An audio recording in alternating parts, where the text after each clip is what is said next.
नमस्कार साथियों, सबसे पहले तो मैं सभी पत्रकार बंधुओं का स्वागत करता हूं।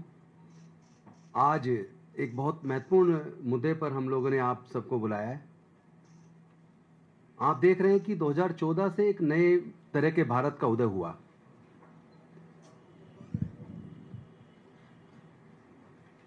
पहले हमने देखा कि कहीं भी अगर दलित छात्रों के साथ, आदिवासी छात्रों के साथ उत्पीड़न की घटना होती थी, पिछड़े छात्रों के साथ उत्पीड़न की घटना होती थी, तो अक्सर सरकारें पीड़ित लोगों के साथ खड़ी होती थी। और जो लोग उस तरह की घटनाओं में शामिल होते थे, शोषण करने की घटनाओं में शामिल होते थे, उन लोगों को कहीं ना कहीं पनिशमेंट मिलता था। लेकिन 2014 के बाद भारत बदल रहा है। हम देख रहे हैं कि जो लोग दलितों, आदिवासियों, पिछड़ों और अल्पसंख्यक के लोगों के साथ उत्पीड़न की घटनाएं करते हैं, अक्सर भारतीय जनता पार्टी की सरकारें उत्पीड़न करने वाले लोगों के साथ खड़ी होती हैं। मैं आपका ध्यान रोहित वेमुला जी की सांस्थानिक हत्या की तरफ दिलाना चाहता हूं। आपको सबको याद होगा 2016 में जनवरी में 17 जनवरी को रोहित वेमुला को किन परिस्थितियों में अपनी शहादत देनी पड़ी।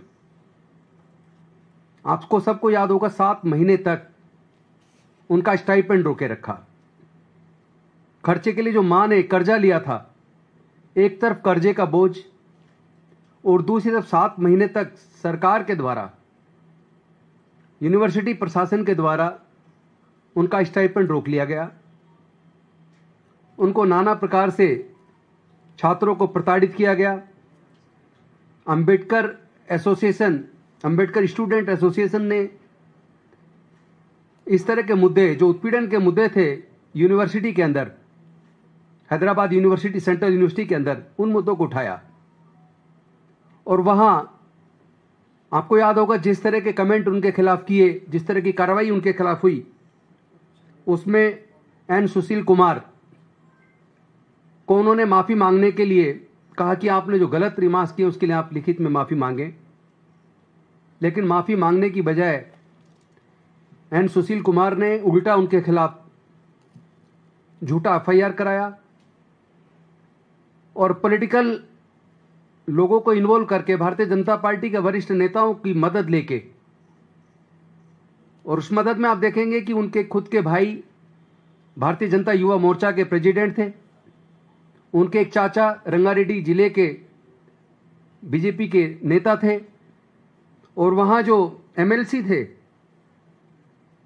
रामचंद्र राव, उनकी भी पूरी इन्वॉल्वमेंट रही। उन्होंने पूरे वाइस चांसलर ऑफिस को प्रेशराइज किया रोहित वेमुला उनके साथियों को पनिश करने के लिए।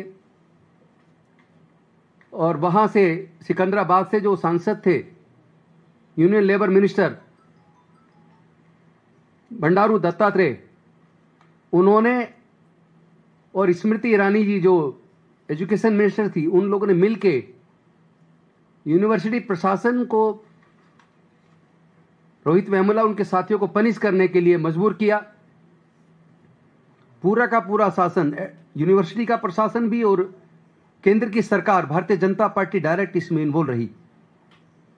और हालात ये हुए कि उन बच्चों को हॉस्टल से बाहर निकाल दिया गया, उनको प्रताड़ित किया गया और ऐसे हालात पैदा कर दिए जिसमें रोहित वेमुला ने प्रशासन को चेताने के लिए अपनी खुद की शहादत दे दी।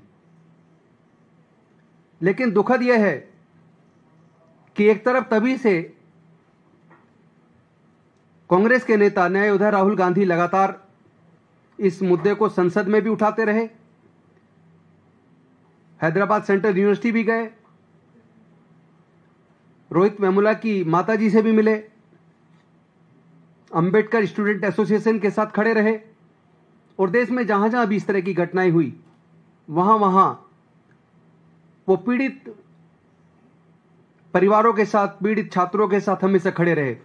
लेकिन दूसरी तरफ भारतीय जनता पार्टी शोषण करने वाले लोगों के साथ बेहद मजबूती से खड़ी रही। जो कल्प्रिट से उनको पनिशमेंट देने की बजाय भारतीय जनता पार्टी ने उनको रिवार्ड देने का काम किया। आपको सबको पता होगा, उधर दत्तात्रेय जी को पनिशमेंट करने की बजाय उनको हरियाणा का राज्यपाल बना दिया। और वो सुशील कुमार जो इसमें मेन रोल निभा रहा था, एबीवीपी का लीडर, उसको उन्होंने असिस्टेंट प्रोफेसर दिल्ली यूनिवर्सिटी में बना दिया। और इसके साथ साथ रामचंद्र राव जो बीजेपी के एमएलसी थे, जिन्होंने ऐसी परिस्थितियां पैदा करने में मुख्य भूमिका निभाई जिसमें रोहित वेमुला जी को शहादत देनी पड़ी, उनको भारतीय जनता पार्टी ने तेलंगाना प्रदेश का अध्यक्ष बना दिया। तो ये भारतीय जनता पार्टी सामाजिक न्याय में भरोसा नहीं करती। भारतीय जनता पार्टी लोग डिग्निटी के साथ रहें, सम्मान का जीवन जिए, यूनिवर्सिटी में ऐसा एटमॉस्फेयर बने जहां वो सम्मान के साथ अपनी पढ़ाई कर सकें, ऐसे हालात बनाने की बजाय ऐसे हालात बना रहे हैं जो लोग इस तरह की प्रताड़ना करते हैं। बीजेपी हमेशा उनके साथ खड़ी नजर आती है और प्रताड़ना करने वालों के तार अक्सर बीजेपी के नेताओं के साथ मिले हुए नजर आते हैं। और उसी का कारण है कि एक के बाद एक देश के अलग अलग हिस्सों में, खासतौर पर central universities, IIT, IIM, engineering college, medical college, उनके अंदर इन बच्चों का इतना प्रताड़ना होता है, वाइवा में फेल करके उनको रोक दिया जाता है। एग्जाम में पास है लेकिन इंटरनल एग्जाम में फेल कर दिया। आपको याद होगा, मैंने पिछली बार एक रेफरेंस दिया था, 2 रेफरेंस आपको देता हूं। एम्स के अंदर एक बच्चा था जो मीना समाज का था, वो टॉपर था, ऑल इंडिया टॉपर था। उस बच्चे को एग्जाम में फेल कर दिया और उस बच्चे ने सुसाइड कर लिया। बाद में उस बच्चे की कॉपी चेक हुई बाहर, तो वो ही वॉज द टॉपर। तो जो आदिवासी बच्चा था, टॉपर था, लेकिन उसको उन्होंने फेल किया। सफदरजंग हॉस्पिटल के अंदर मेडिकल कॉलेज में 25 बच्चों को फेल किया। संसद में यह मुद्दा उठा, बच्चे कोर्ट गए, उनकी कॉपियां बाहर जांच करवाई गई कोर्ट के ऑर्डर से, और उसके बाद वो 25 के बच्चे पास हो गए, 25 के 25 बच्चे पास हुए। तो इस तरह की घटनाएं एक के बाद एक लगातार देखने में आ रही हैं। और ऐसी घटनाओं में जिस तरह प्रोएक्टिवली सरकार को कार्रवाई करनी चाहिए, स्टूडेंट्स के लिए एक ऐसा वातावरण बनाना चाहिए जहां उनके लिए काउंसलिंग की व्यवस्था हो, उनके उत्पीड़न की घटनाओं पर सुनवाई के लिए कोई सेल बनाई जाए यूनिवर्सिटी के अंदर, रोहित वेमुला एक्ट बनाया जाए। राहुल गांधी जी ने खुद रायपुर के अधिवेशन में यह पास किया कि रोहित वेमुला एक्ट बनाएंगे। और आपको पता ही होगा कि तेलंगाना के हमारे मुख्यमंत्री आदरणीय रेवंत रेड्डी जी ने ऑलरेडी इस बात को स्वीकार किया कि हम इसको बना रहे हैं। कर्नाटका की हमारी सरकार ने सिद्धरामैया जी के नेतृत्व में ऑलरेडी कैबिनेट में पास कर वो बिल लेके आ रहे हैं, रोहित वेमुला एक्ट, जिसमें ऐसे जितने भी SC ST OBC माइनॉरिटी के जो बच्चे हैं उनके लिए एक ऐसा एटमॉस्फेयर बने ताकि उनकी इस तरह की उत्पीड़न की घटनाएं न बने। साथ ही साथ उनके लिए काउंसलिंग की व्यवस्था हो, उनके लिए शिकायत केंद्र हो, ऐसी घटनाओं को रोका जा सके। तो मैं चाहूंगा कि आज हमारे बीच आदरणीय मल्लू जी हैं जो डिप्टी CM हैं तेलंगाना के, वो उपरोक्त मुद्दे पर अपनी बात रखेंगे।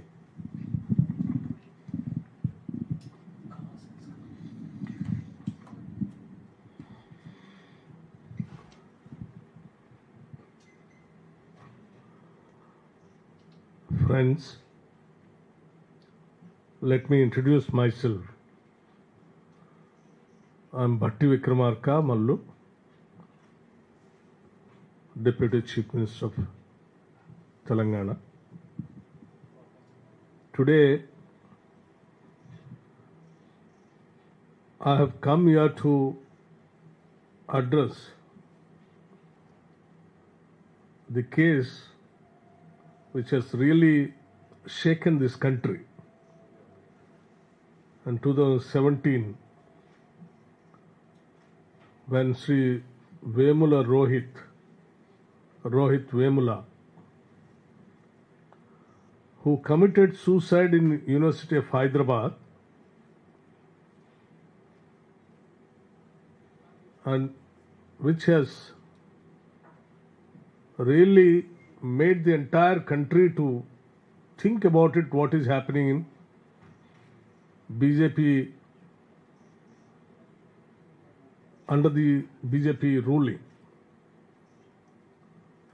Sri Vemut Rohit was a PhD scholar and he was an active member in Ambedkar Students Association.